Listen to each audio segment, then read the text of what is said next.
Hello, my name is Frank Massinio, and I am the principal and founder of Solutions Architecture. I want to thank you for taking time out of your day to learn a little bit more about the proposed March 10th referendum plans for the Norwood Public School District, where they believe that a strong school supports a strong community. Today, I'm going to walk you through what's proposed, why it's needed now, and what it means for taxpayers in Norwood.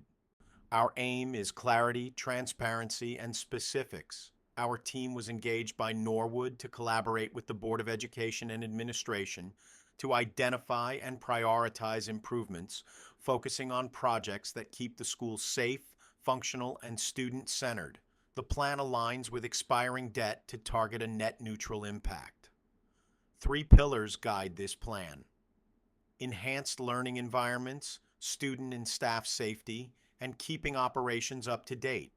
That means adding classroom spaces, strengthening security, and replacing aging systems so that the school can run reliably.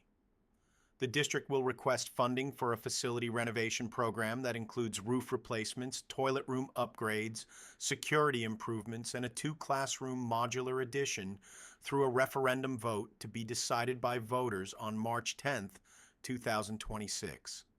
In spite of the 2% tax cap, the Board of Education and Administration have completed many facilities needs over time.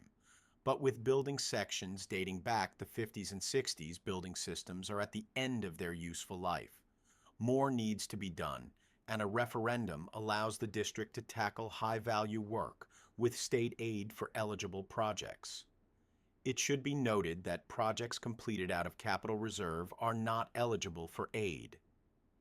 Another benefit to putting forth a referendum at this time is because the district has significant debt service from a previous referendum retiring, and that could allow the district to complete a great number of projects with a net neutral or $0 tax increase for the taxpayers.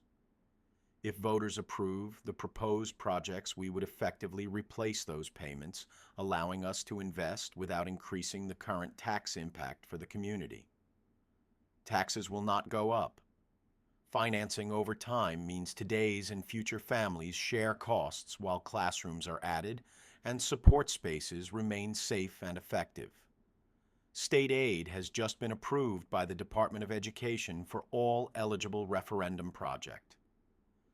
This resulted in the district receiving 26% in aid. That aid reduces the local share and stretches each dollar further. So let's talk a little bit about the process and how we got here, because this referendum wasn't crafted overnight. The district broached the subject of a referendum in December of 2024.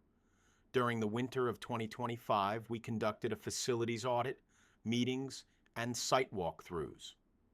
We refined needs with administrators and staff.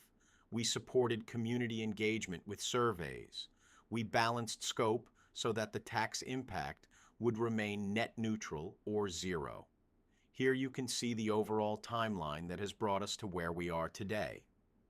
The most critical of dates was the submission to the Department of Education for approval in April, and we just received our approvals at the beginning of October. At the present time, we will be informing the public about the projects and preparing for the March 10th vote. So let's get into exactly what's included in our referendum. Established project categories connect directly to student outcomes, safety, learning, and the operations that support them. Facilities don't teach children, but the right facilities enhance learning. So let's talk about the capital projects. These are the projects recommended upon completion of the facilities audit. The district is looking to replace roughly 23,100 square feet of the 1967 roof section, which is now beyond its useful life and out of warranty. New roof will prevent leaks, improve energy performance, and update drainage. We are proposing to renovate 2 existing toilet rooms near the gym to current accessibility standards, expanding equitable access for students, staff, and visitors, reinforcing the district's commitment to meeting the standards of the Americans with Disabilities Act. Here, adding 2 fully compliant classroom toilets will allow the district to meet state requirements as well as support and expand early childhood education opportunities for kindergarten and pre-K within the district. Installing lockdown and access control systems for key areas of the building, including toilet rooms, the multi-purpose room, and the cafeteria.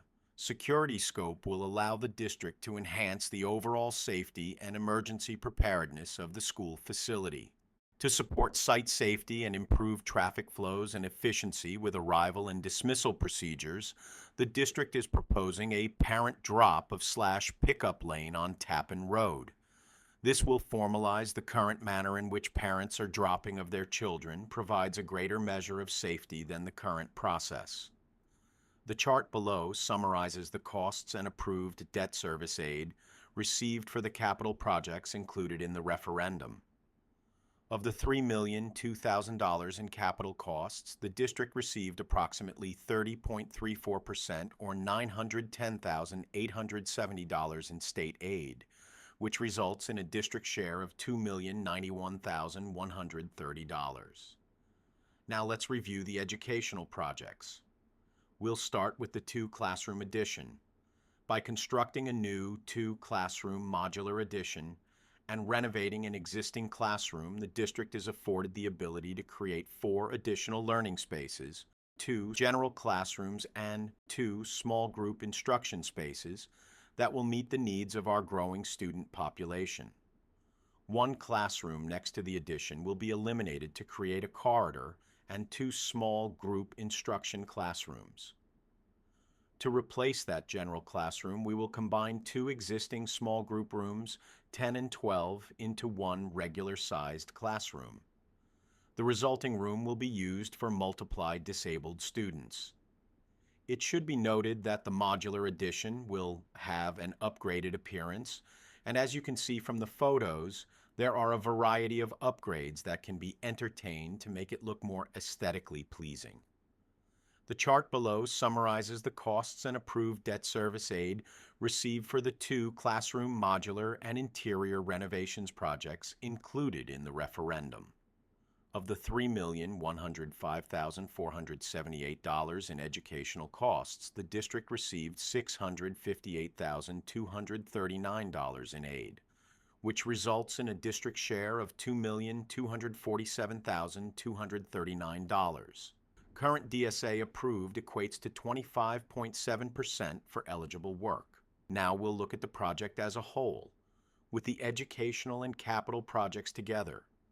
Total referendum cost is $6,107,478, combining about $3,105,478 in educational projects and $3,002,000 in capital projects.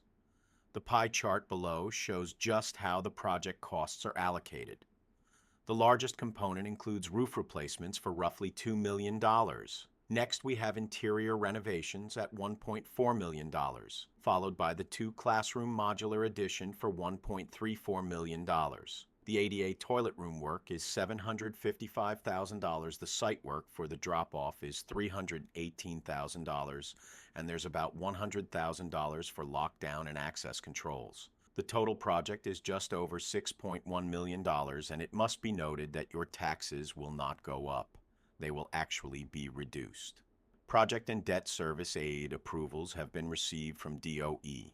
Any projects that are funded through a referendum and tied to education or maintenance are eligible. The district was awarded 25.7% in debt service aid, or $1.57 million, which reduces the district share to about $4.5 million. We are effectively doing $6 million of work for $4.5 million, and your taxes will actually be reduced. Debt service aid calculations are approved and locked in. All cost projections are based on an assumed 4.1% interest rate over a 20-year term. Not only was the district intent upon having this referendum deliver a zero tax impact to the community, they even took it further to provide taxpayers with a tax reduction while still getting the most critical projects approved. Let's learn a little more about this net neutral tax impact for the community.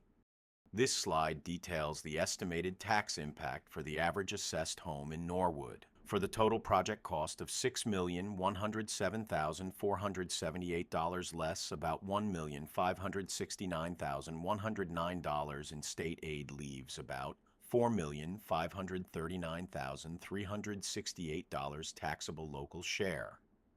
This results in a tax reduction of about $29 per year for the average assessed home.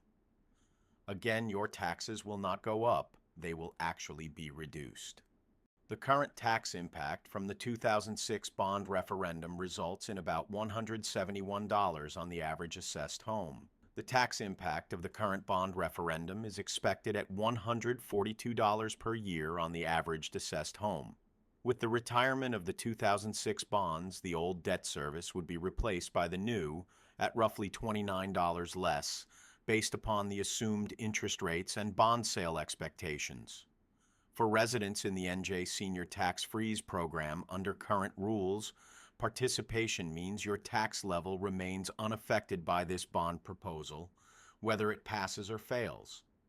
If you are not participating currently and feel you may be eligible, the application is a simple form. Scan the QR code to be brought to the site and forms. The same application is also used for 2 other tax benefit programs for seniors. You can check your individual impact with the district's tax calculator. Remember, assessed value is not market value or what you could sell your home for.